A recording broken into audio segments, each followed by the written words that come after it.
اب آئیے یہ جو مجددین کا تصور میں نے پیش کیا ہے، اس سلسلہ مجددین کی پہلی کڑی ہے حضرت عمر بن عبدالعزیز رحمت اللہ علیہ، جنہیں ہمارے ہاں 5واں خلیفہ راشد بھی کہا جاتا ہے۔ ولادت سن 61 ہجری کی ہے، انتقال ٹھیک 40 برس کی عمر میں 101 ہجری میں ہو گیا۔ خلافت صرف 2 سال حضرت ابوبکر کی طرح، سن 99 ہجری سے 101 ہجری۔ خود یہ مروان بن حکم کے پوتے تھے۔ بنو امیہ کے جو خلفاء ہیں ان کی 2 شاخیں ہیں، امیہ کے 2 بیٹوں سے جو شاخیں چلی ہیں، ایک حرب سے چلی ہے، اس میں ابو سفیان تھے لیکن وہ خلیفہ نہیں تھے، لیکن امیر معاویہ، پھر یزید کا بیٹا تھا معاویہ ثانی۔ دوسری شاخ جو تھی وہ مروان ابن حکم سے چلی ہے، اور اس میں ہے اصل میں جو 10 خلفاء آئے ہیں بنو امیہ کے۔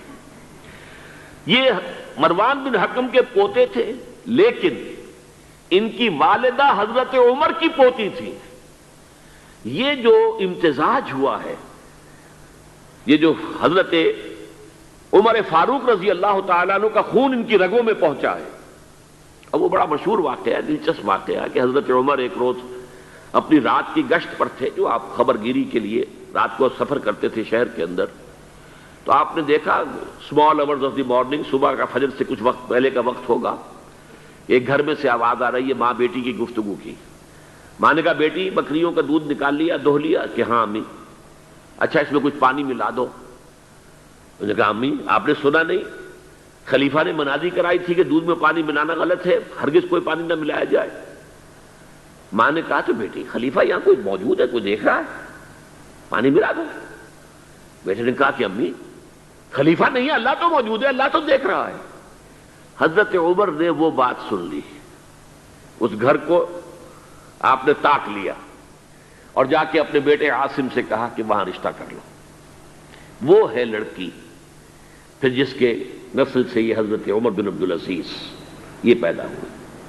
تو یہ در حقیقت پوتی ہے حضرت عمر فاروق کی، ان کی والدہ ام عاصم، اور یہ خود پوتے تھے مروان بن حکم کے۔ اور جو 8واں خلیفہ تھا بنو امیہ کا سلیمان، اس کی وصیت کے مطابق یہ خلافت ان کو ملی تھی۔ اب آپ ذرا یہ سوچئے، جائزہ جو ہمیں آج لینا ہے، اس وقت تک دین کے اوپر کون سے گرد و غبار آئے تھے کہ جن کو حضرت عمر بن عبدالعزیز نے صاف کیا؟ ابھی 100 برس بھی نہیں ہوئے حضور کے انتقال کو، ابھی یہ 90 برس ہو گئے ہوں گے یا 80-85 برس ہو گئے۔ عقائد میں کوئی ٹیڑھ نہیں آیا، ابھی کوئی یونان کا فلسفہ نہیں آیا، ابھی کہیں کوئی منطق نہیں آئی، کچھ نہیں آئی، عقائد سیدھے سادہ جو عربوں کے تھے وہ ہے۔ اعمال میں بھی کوئی تبدیلی نہیں آئی، مسلمانوں کے اعمال اخلاق تقریباً وہی ہے، کچھ کمی ہو گئی، کچھ دنیا کی طرف زیادہ رغبت ہو گئی ہوگی، مال اور دولت دنیا سے زیادہ دلچسپی ہو گئی ہوگی بس، لیکن دینی اعتبار سے کوئی فساد، کوئی خرابی کوئی نہیں تھی۔ خرابی کہاں آئی تھی؟ نظام حکومت میں خرابی آئی تھی۔ یہ نظام حکومت کے جو سیلینٹ فیچرز ہیں، اس موضوع پر میں تذکرہ کرنا چاہتا ہوں کہ مولانا سید ابو العلا مودودی کی جو کتاب ہے خلافت و ملوکیت، میں نے اس سے پہلے بھی ایک مرتبہ عرض کیا تھا، آج پھر دوہرا رہا ہوں، اس کتاب کے میں 2 حصے کرتا ہوں۔ پہلا حصہ اصولی مباحث پر مشتمل ہے کہ خلافت کسے کہتے ہیں، ملوکیت کسے کہتے ہیں، ان درمیان فرق کیا ہے، اور میں یہ سمجھتا ہوں کہ اس اعتبار سے اس کتاب کا یہ حصہ ماسٹر پیس ہے، بہت عمدہ۔ ویسے بھی آپ میں سے بہت سے حضرات کے علم میں ہوگا کہ میں یہ تسلیم کرتا ہوں کہ مولانا مودودی 20ویں صدی عیسوی کے سب سے بڑے مسلم پولیٹیکل سائنٹسٹ تھے۔ اسلام کے سیاسی نظام کو، دستوری نظام کو انہوں نے خوب سمجھا ہے، اور میں سمجھتا ہوں کہ علامہ اقبال نے جو چند اشارات دیے تھے اس پر پورا ایک نظام جو ہے دستوری اور سیاسی ڈھانچہ بنانا، یہ کام ہے مولانا مودودی کا۔ البتہ اس کتاب کا دوسرا حصہ کہ یہ جو خلافت سے ملوکیت کی طرف تبدیلی ہوئی ہے، اس کے اسباب کیا تھے، اس میں مولانا سے ٹھوکریں کھائی گئی ہیں۔ یہ تاریخ کا معاملہ اور فلسفہ تاریخ کا معاملہ ہے، یہ پولیٹیکل سائنس کا ایشو نہیں ہے۔ بہت بڑی غلطی ہے اس میں، بلکہ اس پہلو سے یہ کتاب کا یہ حصہ سخت گمراہ کن ہے۔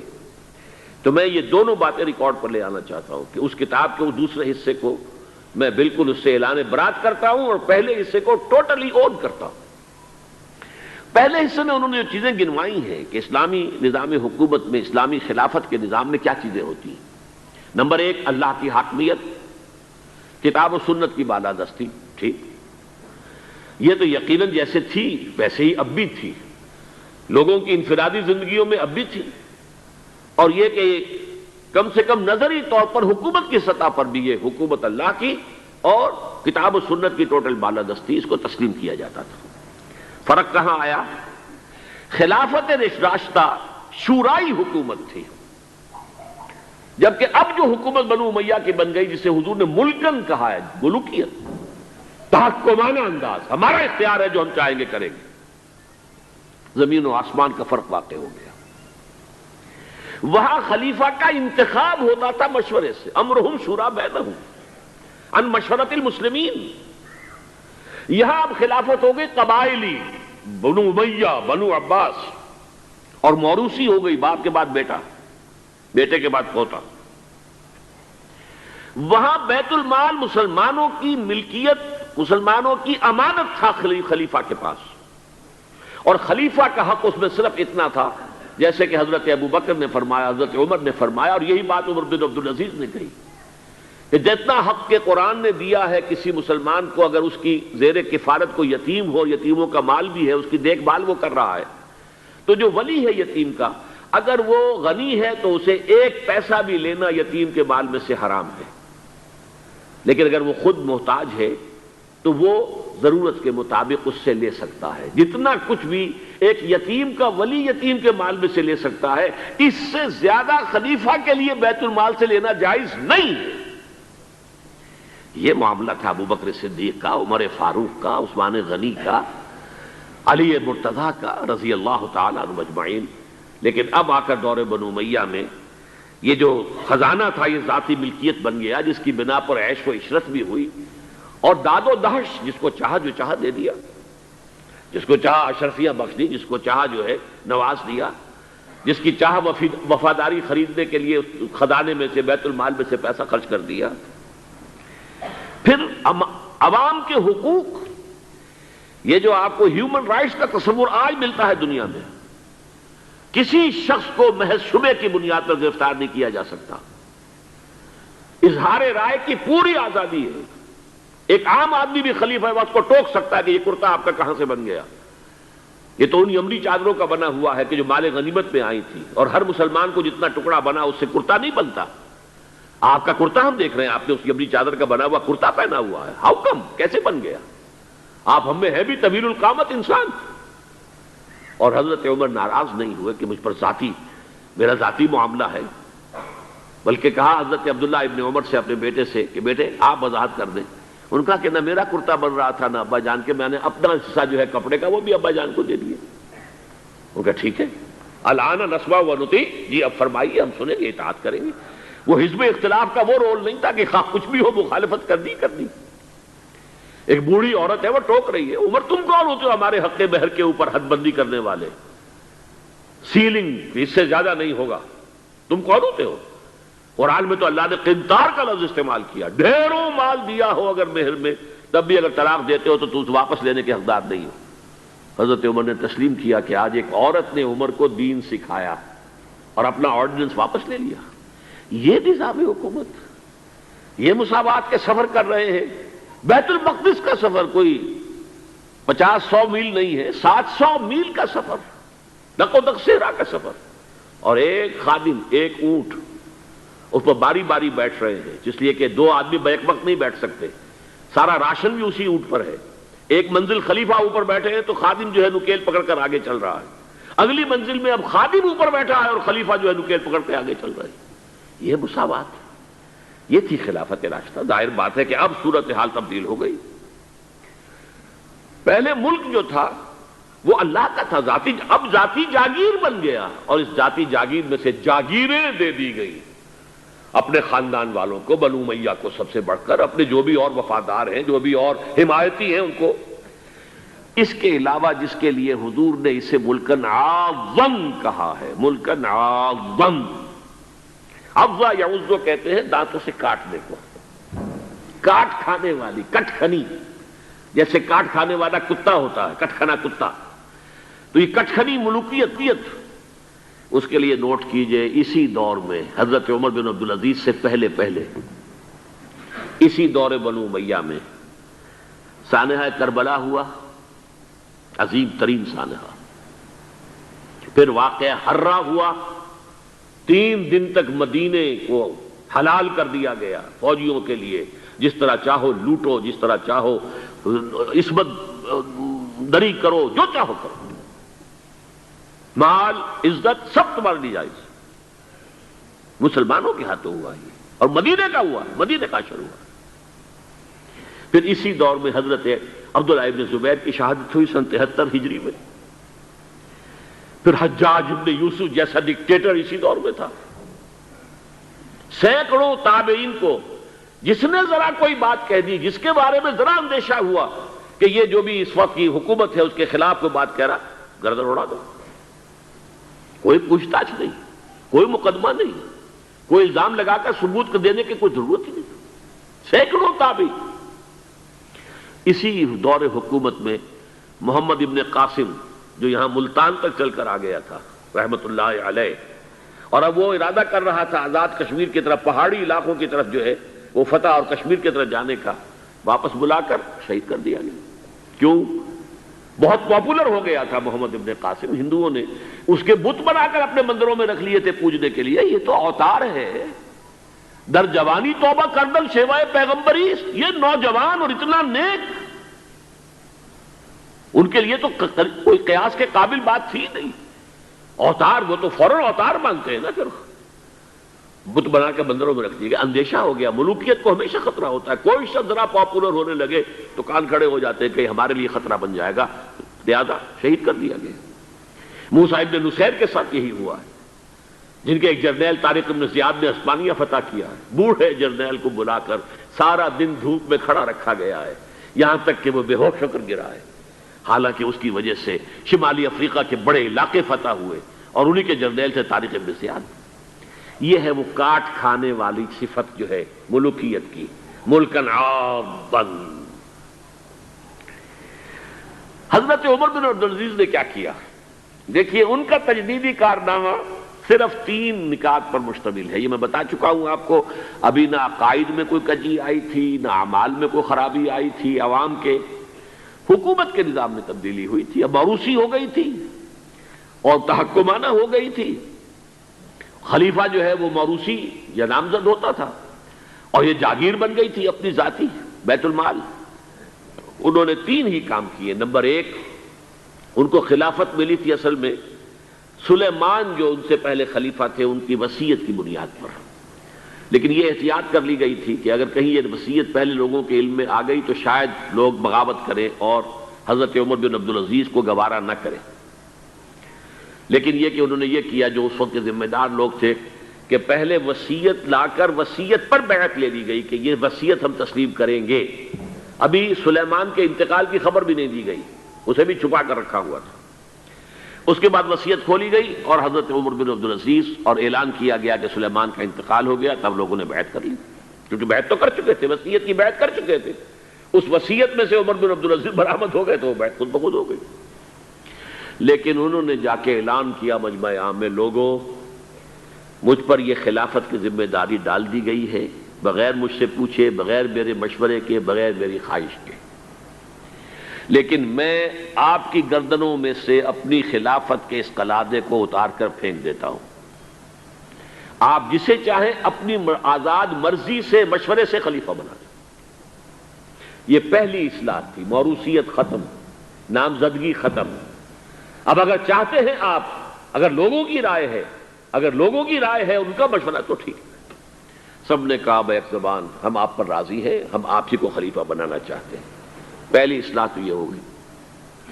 دوسرا کام یہ کیا، جتنی جاگیروں کے ڈاکومنٹس تھے، دستاویزات، وہ سب طلب کیے. خود اپنے گھر سے اپنی بیوی کے سارے زیورات، عبد الملک بن مروان کی بیٹی سارے زیورات بیت المال میں داخل کرتی. اپنی جاگیر، سب سے پہلے اپنی جاگیر کو ختم کیا. اس زمانے میں شریڈر تو تھے نہیں، مشین تو تھی نہیں. مسجد میں بیٹھے ہوئے تھے حضرت عمر بن عبدالعزیز، اور وہ ایک وثیقہ لایا جاتا تھا اور وہ قینچی سے کاٹ کاٹ کے پھینک رہے تھے. بڑا طوفان مچ گیا. بنو امیہ کے لوگوں کے اندر یہ کیا ہو رہا ہے؟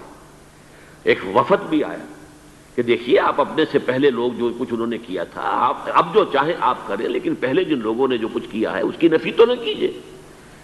حضرت عمر بن عبدالعزیز پوچھتے ہیں دیکھو اگر تمہارے پاس ایک فرمان ہو امیر معاویہ کا اور ایک ہو ان کے بعد کسی چوتھے پانچویں پشت کے اندر آنے والے کا، تو کس کے فرمان کو زیادہ اہمیت ہوگی؟ سب نے کہا امیر معاویہ کے فرمان کی زیادہ اہمیت ہوگی۔ تو فرمایا پھر میرے پاس فرمان جو ہے وہ امیر معاویہ سے بھی بہت پہلے کا ہے، میرے پاس اللہ کی کتاب ہے، قرآن ہے، میں اس کی روح سے طے کر رہا ہوں، لہذا ہو جائے کم وقت میں، کوئی ناراض ہوتا تو ہو۔ ساری جاگیریں ختم کر دی۔ نمبر 3 واقعہ یہ ہے کہ خود اپنی زندگی کے اندر جو عسرت اور جو تنگ دستی اور جو سادگی اختیار کی ہے، میں سمجھتا ہوں غالباً اس میں وہ حضرت ابوبکر حضرت عمر کو بھی مات دے گئے ہیں رضی اللہ تعالیٰ عنہ۔ حالانکہ بڑے ہی ایک تو حسین اور جمیل انسان تھے، خوش شکل، خوش لباس، شہزادے تھے، گورنر بھی رہے تھے، پھر ان کے والد جو ہے طویل عرصے تک مصر کے گورنر تھے، وہاں ان کی پرورش ہوئی تھی گورنر کے بیٹے کی حیثیت سے، اعلیٰ لباس پہنتے تھے، خوشبو کے اندر اس طریقے سے بسا ہوا کہ جہاں سے گزر گئے ہیں پورا راستہ معطر ہو جاتا تھا۔ لیکن اب اچانک جو آیا ہے، جیسے ہی یہ بیعت ہوئی ہے خلافت کی، ان کی اہلیہ کہتی ہیں، حضرت فاطمہ ان کا نام تھا، کہ آ کر بیٹھ کر اور مسلے پر رونا شروع کر دیا۔ میں نے پوچھا کیوں، کیا ہوا؟ کہ یہ جو بوجھ مجھ پر آن پڑا ہے، یہ ذمہ داری، رونا شروع کیا۔ اور اس کے بعد واقعہ یہ ہے کہ انہوں نے ذاتی زندگی میں کپڑا صرف ایک جوڑا، 2 بھی نہیں، جمعے کے لیے بھی اس کے دھو کر سوکھنے کے لیے انتظار کرنا پڑتا تھا، تب جا کر پہن کر اس کو جمعے میں جاتے تھے۔ ایک دفعہ آئے ہیں اپنی بچیوں سے گفتگو کر رہے تھے تو بچیوں کو دیکھا، عجیب حال ہے کہ وہ جو بھی بات کرتی ہیں پھر اپنے منہ پر ہاتھ بھی رکھ لیتی ہیں۔ پوچھا کیا سبب ہے؟ کہنے لگی آج ہم نے صرف پیاز سے روٹی کھائی ہے، ہمارے منہ سے بدبو آ رہی ہوگی، ہم نہیں چاہتی کہ آپ کو اس بدبو سے تکلیف پہنچے۔ حضرت عمر رونے لگے، لیکن کہا انہوں نے کہ میری بیٹیوں کیا تم یہ پسند کرو گی کہ تمہیں دنیا کی نعمتیں ملے اور عیش ہو اور تمہارا باپ جہنم میں جائے؟ ان بچیوں نے بھی رونا شروع کر دیا۔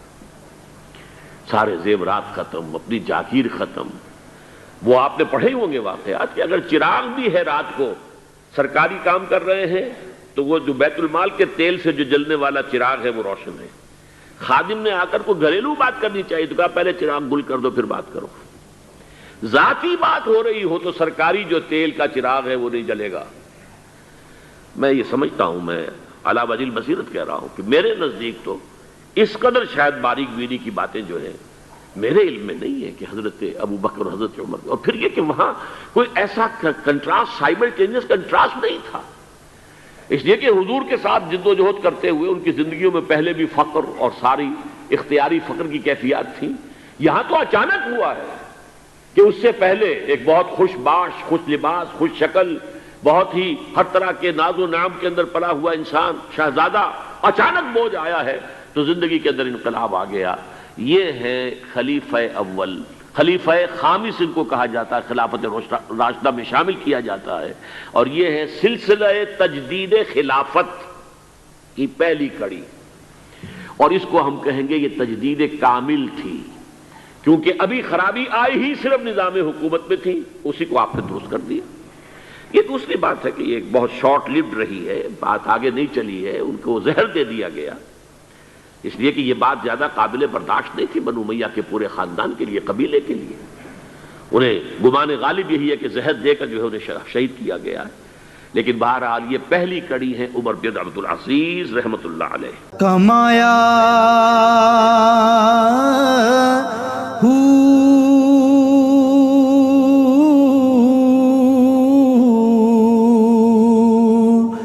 نام بھج مسیح وڑیا نا تسبا